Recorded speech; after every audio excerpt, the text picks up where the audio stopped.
নাম? আমার নাম সন্তোষ পাল। কোন জায়গা এটা? এটা পশ্চিমগঞ্জ গাঁও সভা ৩ নং ওয়ার্ড। তো এখানে গত ২৪-এ যে বন্যা হয়েছিল, বন্যাটা জলের এই ট্যাঙ্কিটা আমরা কিছু সমস্যা করে এটা জলটা ধাক্কা খাই আমরা কোনাকুনি মারে। তো গতবার কিছু গাঁথনি ভাঙা লাইছে।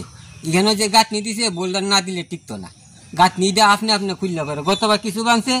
এবারে সাধারণ বন্যা আমার এখানে 2টা গাছ আসলো, একটা খেজুর গাছ একটা কাঁঠাল গাছ, এটি ভাঙা নিছে। তো আমার সরকারের কাছে একটা দাবি, তারা সবকিছু তদন্ত করে যাতে বেশিরভাগ এখানে আমরা প্রায় 150 পরিবার আছে, সব দিক দিয়ে চিন্তা করে, যেমন এখানে খোয়াই আগরতলা রুট আছে, মেন রুট, এখান থেকে কমলপুর কৈলা শহর, এইসব দিকে চিন্তা করে এখানে জলের সাপ্লাই আছে, সবই ঠিক থাকতো, সবই ঠিক থাকতো। সার্বিক চিন্তা করে সেটা যাতে দ্রুত এদের কাজ শুরু করে বোল্ডার ফালে যাতে আমার সরকারের কাছে এইটাই দাবি। আশা করি সরকার দাবি পূরণ করবেন। কত বছর ধরে এখানে বসবাস করেন? আমি তো আমার জন্মের আগের থেকে, আমার তো এখানে 66 বছর চলে। আমার জন্মের আগের এখানে আমরা বাড়ি আর ওই দিকে আসলো নদীর দিকে, তো বাইঙ্গা হইবার কিছু চলে গেছে। আস্তে আস্তে আমি আগাইতেছি। ওই দেখেন না আমার ঘর সাইডে আমার যাইতে হয়েছে, আমার পুরান ঘরটা দেখেন। আপনারা এখানে কত পরিবার বসবাস করেন? 150 পরিবার। 150 পরিবারের বসবাস না? হ্যাঁ। আপনাদের দাবি যত তাড়াতাড়ি সম্ভব এটা যাতে ওই যে রিভাইরিং করে, এটারে বোল্টার যাতে ফালায়। ইটের গাঁথনি দিলে কিন্তু থাকতো না। দেখেন না ইটের গাঁথনি খুললে ভরতাছে, তাড়াতাড়ি যাতে বোল্টার ফালে যাতে তাড়াতাড়ি সমস্যা যাতে সমাধান করে। ধন্যবাদ।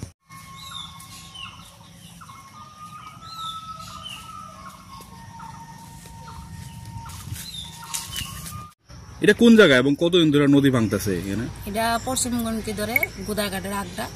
তো এটা আজকে প্রায় অনেক বছর ধরে ভাঙ্গা। অনেকদিন অনেক কাছে কওয়া হয়েছে যে আমরা এই জায়গাটা রিপেয়ারিং করে দেওয়ার লেগে, তারা কোনো কার্য করছে না। তো আজকে তো গেছে বন্যা, অল্প বন্যাই হয়েছে, হওয়ার কারণে ওই জায়গাটা ভাঙছে। আমরা সামনের জায়গাটা বড় ধরনের ভাঙছে, খেজুর গাছ আসলো, এটা সহকারে মাটি ব্যবহার করছে। তো আমরা বাড়িতে 2 দিন পর পরই জল উঠে ভাঙ্গে, আমরা ঠিক করি করলো, তো এটা টিকতো না বেশি দিন। তো এটা যদি রাজ্য সরকার বা আমরা কেন্দ্রীয় সরকার এটা একটু করে, তাহলে আমরা বাঁচতে পারি আর কি। বিষয়টা নিয়ে আপনি স্থানীয় পঞ্চায়েতে জানাইছেন নি? জানানো হয়েছে। পঞ্চায়েতের যারা প্রতিনিধিরা তারা কি তা আশ্বাস দিয়েছে? হইব, ঠিক করবো। তারপর হয়েছে নি? হয়েছে না। কতদিন ধরে আজকে হয়েছে না কাজটা?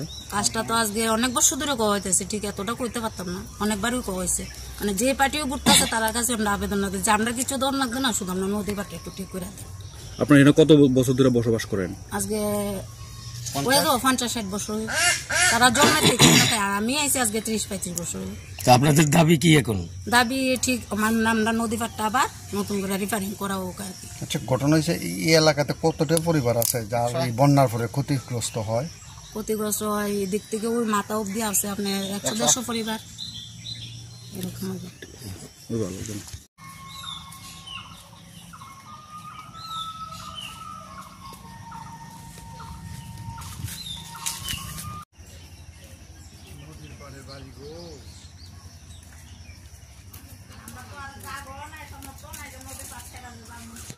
এটা কোন গ্রাম পঞ্চায়েত করে? এটা চরগঞ্জ। কি নাম্বার? যদি ছুটতে পারে পাড়া কি গ্রাম